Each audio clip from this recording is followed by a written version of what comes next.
Ang buhay ay tunay ngang mahiwaga. Maraming bagay sa mundo ang wala pa ring kasagutan. Kaya naman sa tuwing ikaw ay may katanungan, asahan mong minsan may sasagot sa'yo ng Kalokohan!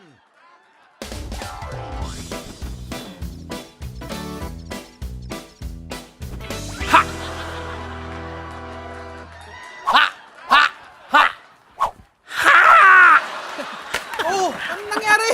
Anong nangyari? Ko, di ba yun yung sa lolo mo? Oo, mapurol pala to. Sa lolo ko to eh. Kalimutan ko, kala ko to. Dito Mapurol mo na yan. Kasi marami nag-aano sa atin. Buti na lang, mapurol na yan. Parang lolo ko. Mapurol na ba rin yung lolo mo? Tagal na niya kasi. Ano pa yan? 12 BC pa yan eh. Di ba revolutionary yung lolo mo, tapos nakuha niya to sa mga Japanese. Oo. Uy, pero shiny, oh. Ano ka ba? Ano lang yan eh, release ng trend. Kinuha lang doon sa ano na rin, release ng trend. Wala nga, hindi na nga masyado yun. Tinan mo, hindi nga hinasa oh. Okay, ready ka na ba? Okay. Sabi ni Joseph Ganod, bakit taas-baba lang ang galaw ng elevator, Kuya Jobert? Yung mga lumang elevator, ganun talaga. Taas baba. Ah, meron na ba ngayon? High-tech na ba yan? Pag pumunta ka sa Dubai, Oo. ang elevator doon, pag ganun, Parang Cannon Road, ah. Parang Cannon Road yun. Ha? Parang Cannon Road yung ano, ha? second, first, second, third. Third to the left. Meron. Ang dami ng ano, no? May third to the left na. First, second, second to the left, second to the right, single up, one down, one down, lie down. Oh, may ganun ba? May gaganon yung mga tao? May Kaya gaganon. may seatbelt eh. Oo. Lie down, move, upward, May baba pa. basement. May basement. May basement. Ano bang ano Kuya Jobert? roller coaster. Kasi hindi alam ng Bago mga ka tao. pumasok doon, bibigyan kang plastic. Kababero. Sir? Sir? No. No. No. Yes. Yes, No. yes. No. Bahala ka maglabas ng dumi. Dumi ng pulo. Pero naman sa Hawaii, Oh. pag ganun, pag sakay mo, first floor,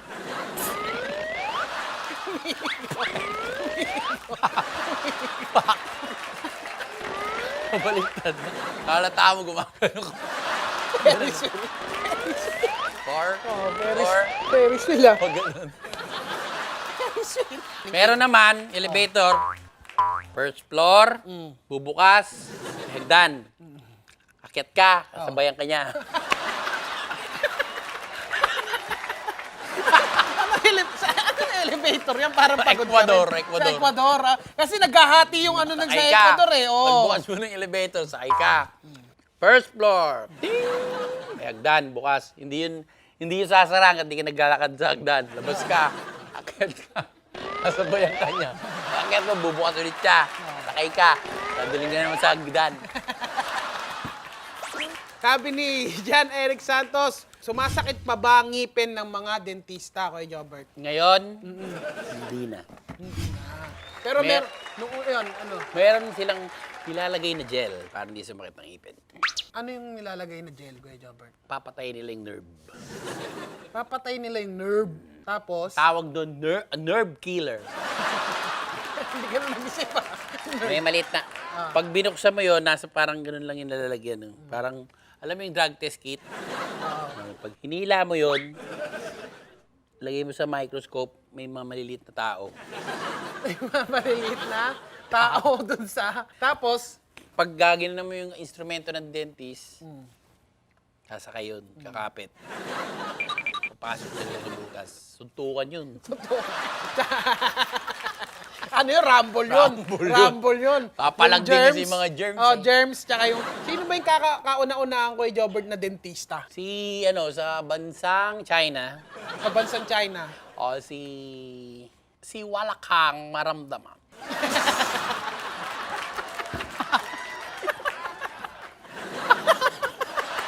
Sino? Wala kang Maramdaman. Oo. Okay, wala kang maramdaman. Oh. Kasi siya lang ang unang doktor na gumamit ng anesthesia. Siya lang Kasi ang- dati yung mga dentista nun, wala anesthesia. Oo, Boom. oo. Pag binunuta ka talagang masakit. Bubunutin talaga, tatalian ka muna ng alambre. Tatalian ka ng titres na alambre dito, saka sa paa. Oo. Saan kasi? Hilaing, tabay dito, tatalian ka ng alambre dito. Ganun kadugo yung mag-ano dati. Tapos may lalagay na parang fly sa ngipin mo, itak, ilala. Tapos kukuha ng gunggoy sa sabit. Napakawalan yung unggoy. Pagbabaras. Ganun ang dentista dati. Oo. Unggoy yung magtatanggal. Nakatayo ka lang pala, tatali kang ganun. Ay, ang ganun kasi may kakabit na Parang vice grip. ganito ka ba, vice grip. Parang vice grip. Ilala. Ganyan. May papakawalan ngayon ng unggoy. Yung mga baging. Pagkapit doon sa'yo pa. Tanggal. Tatanggal. Eh, pag hindi pa natatanggal yun, ha? Alog-alog yun. Oo, alog-alog pa yun. Ang sakit naman Pag nun. ganun ba, hindi natanggal. Bumabalik pa yun, oh.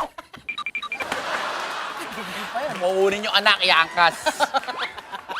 Ang hirap nga. Ang grabe yung mga dentista dati. Mas gusto ko na ngayon yung mga nerve killer, nerve Masakit killer. talaga. Ako nga, pag lilinis lang yung ngipin ko, nakakangilo eh. Okay. Hoy, katanungang kababalaga. Sabi ni Vida Veronica, mayroon po bang hayop na pwedeng ilagay sa taas ng kabaong bukod sa sisiw? Oh, yan. oo. Maganda yan. Ang tanong na yan, ha? oo. Ang sisiw ay nilalagay sa ibabaw ng bangkay para makonsensya Oo. yung gumawa. Bawa, may ginawang masama doon sa Oo. namatay. Biktima siya. Nilalagay yung sisiw sa ibabaw ng kabao, sa lamin, para konsensyahin yung ano. Eh yung kumbaga upgrade kay Jobert, yung talagang hindi epekto yung yung may epekto yung sisiw. Ano ang pwedeng ilagay? Pwede ka maglagay ng pagong Pagong. Para saan ang pagong? para bumagal ang pagtakas ng kriminal. May ano yan eh. Siyempre may mga meaning yan eh. Oo. Oh, sabi mo di ba dati ostrich, ostrich. Hindi pwede yun. Pabo pala yung nilagay mo. Tapos, yung pabo kasi, gumagano'n yun.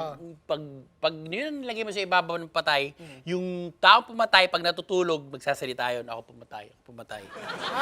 Parang kumbaga kinukonsensya niya. Amin, malaman nung may makakarinig, siya pala pumatay. Siya pumatay. Ayun Meron pala. pang hayop na pwedeng ilagay doon ay parot. Parot. Bakit parot kay Jobert? Para malaman nung pumatay na pangit siya. Sabi lang siya, pangit! Ganun, bakit? Bakit? Para siyang makakarinig lagi ng, Bakit ba ako?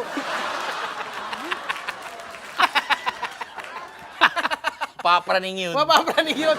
Siya na yung kusang pupunta sa polis. ayoko Siya na yung ayoko na. Pangit! Ako po yung pumatay. Pumunta na sa polis. Ano ba yung mga pwedeng ilagay Nilagay, doon? Exotic. May pwede rin ba maglagay ng mga exotic animal sa ibabaw? Kalapate. Kalapate. Umiikot lang siya, lumilipad doon sa kabaong. Oo. Hindi lumalanding paikot-ikot lang sa kabaong. Baka dito yung kabaong, pakawalan mo dito lang ikot ng ikot. Ibig sabihin hanggang Quezon City lang yung... Nasa radar. Nasa radar. Nasa radar. Nasa radar. Ito Oh. Takas ako sa Quezon City! Pasakay ngayon niya ng jeep. Pagbaba niya, nasa Quezon City siya ulit. Quezon City siya ulit. Okay, punta na tayo sa ating Great Miss Bills. Bati po sa Hiha. Pabati po sa amin na dito na inaabangan ang palabas nyo. At syempre, ito may Go EXO LS and kay Sehon at pati na rin po pala sa ate kong si Teresa Josena Veron. Veron. At pabati po sa Malonzo family. Solid fan mo kami, Kuya Jobert at Nonong. Tito Ray. Tito Ray. Junjun Malonzo.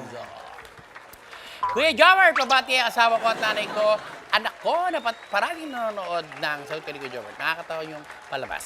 Salamat po, Anthony Lopez. At syempre kay Jobert, paano sila makakapagtanong sa atin? Like ang Facebook page ng Cinema, tapos makikita sila ng post na katulad nito. At sa post na yun, i-comment ang kanilang tatanungan at sasagutin ko katulad ng ginagawa ko dito. Yan. At syempre, pwede nyo rin panoorin ang aming full episode sa YouTube channel ng Cinemo. Tantahan ninyo lahat ng tanong nyo, kayang-kayang sagutin yan dahil... Sagot ka ni Kuya Jobert!